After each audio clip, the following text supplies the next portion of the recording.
एक बार फिर से आप सभी का स्वागत है। हम अध्ययन कर रहे हैं याकूब की पत्री का और अब समय है कि हम उसके पहले अध्याय 11वें वचन से आगे का अध्ययन करें। पिछले संदेश में हमने 9वें और 10वें वचन में पढ़ा था कि दीन भाई अपने ऊंचे पद पर घमंड करे और धनवान अपनी नीची दशा पर। तो यहां पर दीन भाई यानी गरीब को ऊंचे पद की बात की गई है, यानी कि अगर वो विश्वास में दृढ़ है, यदि वो उस आशा में जीता है, यदि उसमें धीरज है, तो वो उस ऊंचे पद के योग्य है, उस मिरास के योग्य है जो मिरास अनंत जीवन की है। तो उस पर वो घमंड करे, क्योंकि यहां पर जो वस्तुएं हैं वो नाशवान है। मेरे प्यारे भाई बहनों, हम इन बातों को इतनी बार पढ़ चुके हैं। मैं बार बार आप लोगों से कहता हूं, आप लोग सोचते होंगे कि जेम्स ब्रदर बार बार वही बातें कहते हैं, लेकिन ये वचन बार बार हमसे कहते हैं क्योंकि कहीं ना कहीं हम सुनते हैं, अपने जीवन में उसे लागू नहीं करते। तो हो सकता है कि बार बार कोई बात हमसे कही जाए तो कहीं ना कहीं कभी ना कभी तो वो हमारे जीवन में लागू होगी और हम उस पर सोचने पर मजबूर होंगे। तो यहां पर हमें उन बातों पे गर्व करना है जो स्वर्गीय बातें हैं, जो धरती की चीजें हैं। यदि हमारे पास धनवान है तो हम अपनी नीची दशा पर उस पर गर्व करें कि हम अपने आप को बिल्कुल शून्य समझते हैं, हमारे अंदर कोई घमंड नहीं है, अपनी जीविका का घमंड नहीं है, हमारे पास अपने पैसे का कोई घमंड नहीं है। इस पैसे पे घमंड करना कोई घमंड नहीं है, क्योंकि ये पैसा है और कल चला जाएगा।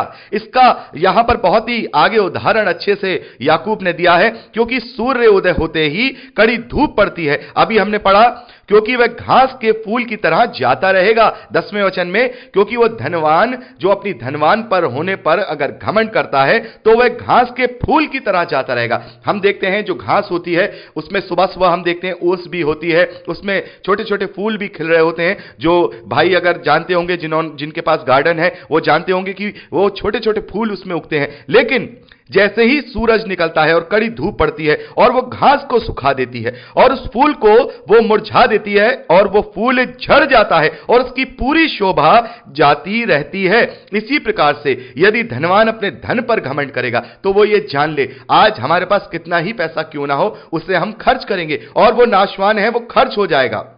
पैसा यहां रखने के लिए नहीं बल्कि खर्च करने के लिए होता है, और जैसी जेब जिसकी होती है फिर वो उसी हिसाब से खर्च भी करता है। तो वो पैसा टिकने वाला नहीं है। ये बहुत पुरानी एक कहावत है कि पैसे के पैर होते हैं, वो चलता रहता है, वो एक जगह रुक नहीं सकता। तो ये वही बात होती है, जैसे वो फूल सुबह सुबह बड़ा अपने ऊपर घमंड कर रहा है, उस घास के फूल को अपनी शोभा पे बड़ा घमंड है, लेकिन जैसे ही धूप निकलती है वो फूल मुरझा जाता है और वो झड़ जाता है, उसकी शोभा जाती रहती है। और इसी प्रकार से यदि हम अपने धन पर घमंड करेंगे तो ये उस वक्त तक तो हो सकता है जब तक हम इस धरती पर आखिरी सांस ले रहे हैं, हम अपनी शोभा को बनाए रहें। लेकिन जब प्रभु यीशु मसीह का प्रकाश, उसके न्याय का प्रकाश हम पर पड़ेगा, जब हम न्याय के सिंहासन के सामने खड़े होंगे, तो ये जो धन जिस पे हमने बहुत घमंड किया था, ये उस घास के फूल की तरह मुरझा जाएगा और हमारे किसी भी काम नहीं आएगा। इसीलिए हम अगर गर्व करना चाहते हैं, यदि आनंदित होना चाहते हैं, किसी बात पर अपने आप को सेटिस्फाइड करना चाहते हैं, किसी बात में हम अपने आप को धीरजवंत और आशा में बने रहना चाहते हैं,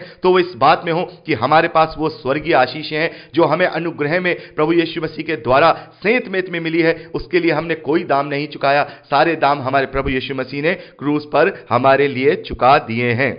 12वें वचन में याकूब लिखते हैं, धन्य है वह मनुष्य जो परीक्षा में स्थिर रहता है, क्योंकि वह खरा निकलकर जीवन का वो मुकुट पाएगा जिसकी प्रतिज्ञा प्रभु ने अपने प्रेम करने वालों से की है। मेरे प्यारे भाई बहनों, प्रकाशित वाक्य उसके 2 अध्याय 10वें वचन में प्रभु यीशु मसीह कहते हैं, प्राण देने तक विश्वासी रहे, प्राण देने तक विश्वासी रहे, अंतिम सांस तक विश्वासी रहे, तो मैं तुझे जीवन का मुकुट दूंगा। और पौलुस कहते हैं कि भविष्य में मेरे लिए वो धर्म का मुकुट है जिससे वो धर्मी और न्यायी प्रभु यीशु मसीह देगा, मुझे ही नहीं वरन उन सबको जो उसके आने को प्रिय जानते हैं। मेरे प्यारे भाई बहनों, यदि हम इस दुनियावी परीक्षाओं में स्थिर रहे, यदि हम शैतान के द्वारा या अपने ही द्वारा हम जो परीक्षाओं में फंसते हैं हम उसमें स्थिर रहे, तो निस्संदेह परमेश्वर प्रभु यीशु मसीह अपनी प्रतिज्ञा के अनुसार हमें वो जीवन का मुकुट देगा।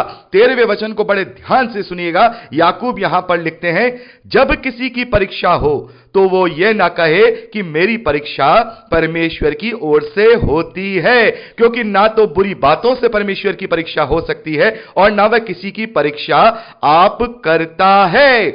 मेरे प्यारे भाई बहनों, ये जीवन का सत्य है। परमेश्वर मेरी और आपकी परीक्षा अपने आप से नहीं करता है।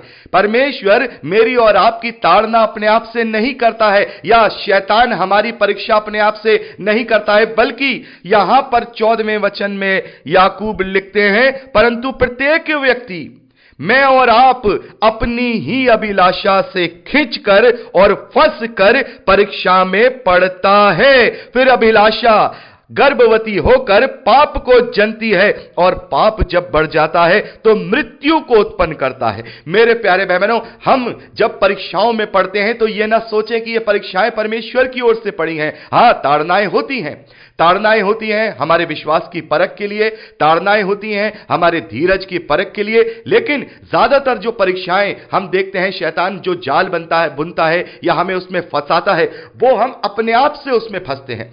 हम अपनी अभिलाषाओं में फंसकर, उसमें खींचकर उस परीक्षा को जन्म देते हैं। हम उस परीक्षा में पड़ जाते हैं, क्योंकि यदि हमारे अंदर अभिलाषाएं नहीं है, यदि हमारे अंदर एम्बिशियस नहीं है, यदि हमारे अंदर पक्का विश्वास है और हम संतोषी जीवन जी रहे हैं, तो हम किसी चीज की अभिलाषा ही नहीं करेंगे। और यदि हम किसी चीज की अभिलाषा करेंगे, मेरे प्यारे भाई बहनों, यह अभिलाषा ही है जो हमें परीक्षा में डालती है। यह अभिलाषा ही है हमें परीक्षा में डालती है, चाहे वो किसी भी चीज की, किसी भी वस्तु की अभिलाषा हो। बहुत सारे लोगों के एम्बिशियस होते हैं, एम्बिशन है कि हम ये करें, हम वो पालें, हम यहां पहुंच जाएं, हम ये कार खरीद लें, हम ये वाली कार खरीद लें। ये अभिलाषाएं हैं, ये अभिलाषाएं हैं, ये नाशवान अभिलाषाएं हैं जो इस धरती पर हम करते हैं। इन्हीं के कारण हम अपने आप इन अभिलाषाओं में खिंचकर और फंसकर परीक्षा में पड़ते हैं। और फिर यह अभिलाषा गर्भवती होकर पाप को जनती है। इसी अभिलाषा से पाप उत्पन्न होता है मेरे प्यारे भाई बहनों, और जब पाप बढ़ जाता है तो फिर वो पाप मृत्यु को उत्पन्न करता है, वो मृत्यु जो दूसरी मृत्यु है। मेरे प्यारे भाई बहनों, एक पाप का जो प्रतिफल है मृत्यु के रूप में जो आदम ने किया, वो हम लेकर के बैठे हुए हैं। हम उस मृत्यु के द्वारा इस धरती पर मरेंगे, लेकिन प्रभु यीशु मसीह के अनुग्रह के द्वारा हमें अनंत जीवन भी दिया गया है। लेकिन यदि हम अपनी अभिलाषाओं में फंसे रहेंगे, अपनी सांसारिक लालसाओं में फंसे रहेंगे, तो यहां पर याकूब कह रहे हैं कि यह मत कहना कि परमेश्वर ने मेरी परीक्षा की थी। परमेश्वर परीक्षा नहीं कर रहा है, ना वो चाहता है तो तुम्हारी परीक्षाएं करे। कुछ ताड़नाएं वो जरूर देता है, लेकिन वो कभी बुरी बातों से तुम्हारी परीक्षा नहीं ले सकता, ना ही वो लेना चाहता है। तुम बुरी बातों में खुद फंसते हो। मेरे प्यारे भाई बहनों, हमें यह जानना होगा कि हम कौन सी परीक्षा में पड़े हैं। क्या परमेश्वर हमें लालच देगा? क्या परमेश्वर हमें लालच देकर के हमें परीक्षा में डालेगा? नहीं। जब परमेश्वर की ओर से ताड़ना होती है वो डिफरेंट होती है, उसमें दुनियावी चीजों का लालच नहीं होता है, दुनियावी चीजों की अभिलाषा नहीं होती है। हम जब अपने जीवन में कोई अभिलाषा नहीं रखते हैं, कोई भी संसारिक लालसा नहीं रखते हैं, उसके बावजूद हमारे जीवन में अगर कोई कठिनाई है, कोई परेशानी है, तो इसका मतलब यह है कि परमेश्वर की ओर से वो ताड़ना है कि हमारे आत्मिक जीवन में कोई ना कोई कमी है, और हम पवित्र आत्मा के कॉन्शियस से उसे समझ जाते हैं और हम सही रास्ते पे आ जाते हैं। लेकिन जो ये परीक्षाएं होती हैं उस अभिलाषा के लिए या हम दूसरों का स्टेटस देख के अपने अंदर आत्मग्लानि महसूस करके अपने आप को उसके बराबर का बनाने के लिए जद्दोजहद करते हैं, तो क्या करते हैं? वो अभिलाषा जब हम अपने अंदर उत्पन्न करते हैं तो तब हम शैतान के फंदे में फंसते हैं, और जब हम उसके फंदे में फंसते हैं तो वो अभिलाषा पाप को जन्म देती है। वो अभिलाषा गर्भवती होती है और पाप को जन्म देती है। मेरे प्यारे भाई बहनों, इन अभिलाषाओं के ही लिए कि हम उससे बड़े हो जाएं, हमें ये चीज मिल जाए, हमें वो चीज मिल जाए, हम पाप को उत्पन्न करते हैं, और वो पाप हमारे जीवन में मृत्यु को उत्पन्न करता है। उस मृत्यु को, जो दूसरी मृत्यु है, वो गंधक की झील है। इसलिए हम ये ना कहें कि परमेश्वर हमारी परीक्षा कर रहा है, वरन हम अपने आप को जांचें कि हमने अपने जीवन में कौन सी अभिलाषा को पाल रखा है। तो कोई अभिलाषा मत पालिए, एक ही अभिलाषा और एक ही आशा अपने जीवन में रखिए, तो आपका जीवन संतोषी हो जाएगा, आपका जीवन आनंद से भर जाएगा, क्योंकि आप सच्ची आशा के साथ जिएंगे, वो आशा जो अनंत जीवन की आशा है।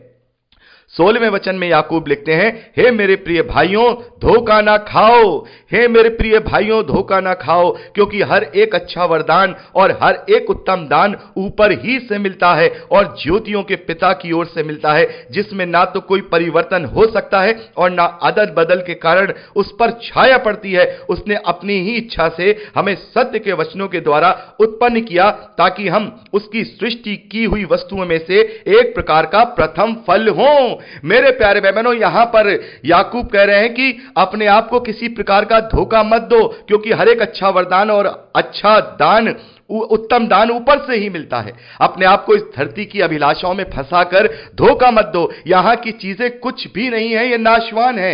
अच्छे वरदान और अच्छी वस्तुएं ऊपर से हैं, स्वर्गीय हैं। अपने आप को धोखा मत दो। वो ज्योतियों का पिता वो हमें देता है, हमें पवित्र आत्मा के वरदान देता है, पवित्र आत्मा का कॉन्शियस देता है, वो तमाम स्वर्गीय आशीषें वो हमें देता है। मेरे प्यारे भाई बहनों, इससे बढ़कर और क्या आशीष होगी कि प्रभु यीशु मसीह के अनुग्रह के द्वारा हम परमेश्वर की धार्मिकता बन गए हैं, हमारे पापों की क्षमा हुई है, हमें उन तमाम तकलीफों से छुटकारा मिला है, हम हमेशा अनंत काल के छुटकारे को प्राप्त कर रहे हैं।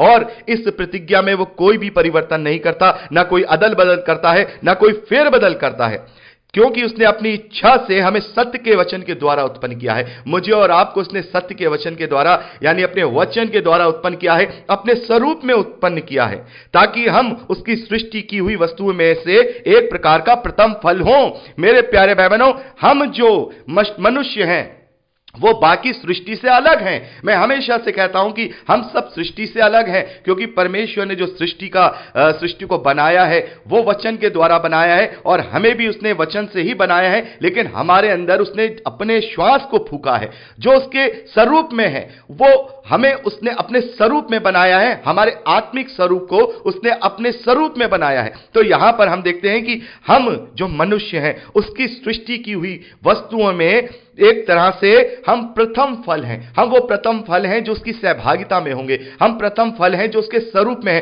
कोई ऐसा नहीं है मेरे प्यारे भाई बहनों, कोई ऐसा नहीं है जो कि हमारी तरह उसके राज्य में प्रवेश करेगा या उसके साथ सहभागिता करेगा। यह केवल उन विश्वासियों के लिए है, यह केवल मनुष्यों के लिए है, क्योंकि मनुष्य को परमेश्वर ने अपने स्वरूप में रचा है। इसलिए हम उस उत्तम आशीष और उस उत्तम दान के विषय में सोचे, अपनी अभिलाषाओं को जन्म ना लेने दें, क्योंकि अगर हमने अपने जीवन में अभिलाषाओं को जन्म दिया तो वो अभिलाषा गर्भवती होकर के पाप को जन्म देगी, और वो पाप मृत्यु को उत्पन्न करेगा। इसलिए यदि हम संसारिक अभिलाषाओं में फंसे रहेंगे तो फिर हम अपने आप को धोखा ही देते रहेंगे। चाहे हम कुछ भी कर लें, हम यहां कुछ भी गेन कर लें, हम यहां कुछ भी कमा लें, सारी चीजें नाशवान हैं। बड़ी बड़ी चीजें हम यहां पर देखते हैं, पहले भी मैं आपको उदाहरण दे चुका हूं, और आप भी चारों तरफ देखते होंगे।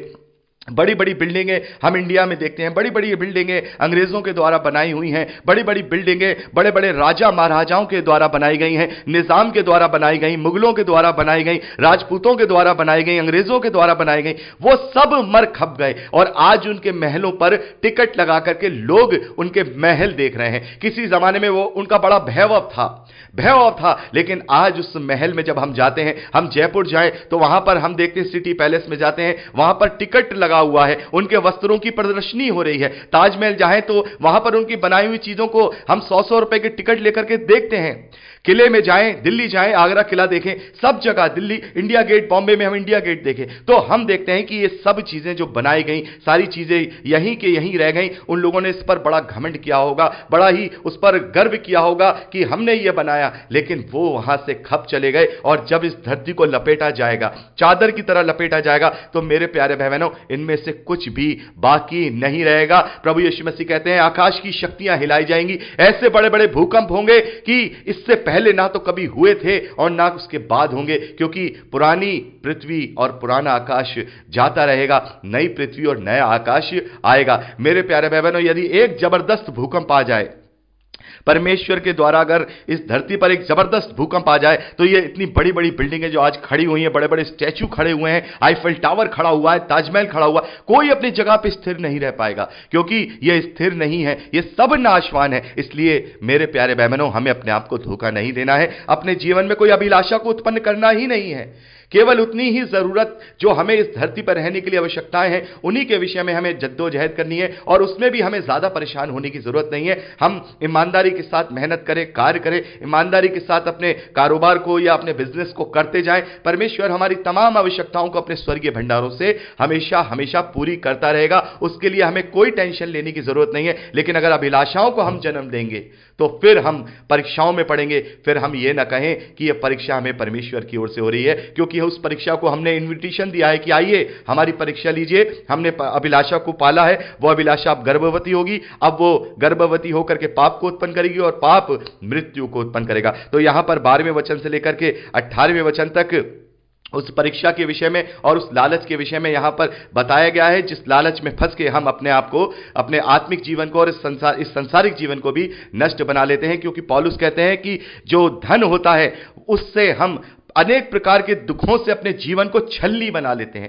मेरे प्यारे भाई बहनों, हम जानते हैं कि भले ही पैसा हो, धन दौलत हो, शान शौकत हो, लेकिन अगर जीवन में सुकून नहीं है, शांति नहीं है और अच्छा जीवन नहीं है, तो यह किसी भी काम का नहीं है। यदि हमारे पास आनंद नहीं है तो फिर पैसे को लेकर के हम क्या करेंगे? आनंद केवल वचन में है, आनंद केवल प्रभु की सहभागिता में है। तो मेरे प्यारे भाई बहनों, यहां पर हमने 18वें वचन तक का अध्ययन किया और 19वें वचन से आगे का अध्ययन हम अगली रिकॉर्डिंग में करेंगे। प्रभु आप सबको आशीष दे। Praise Lord.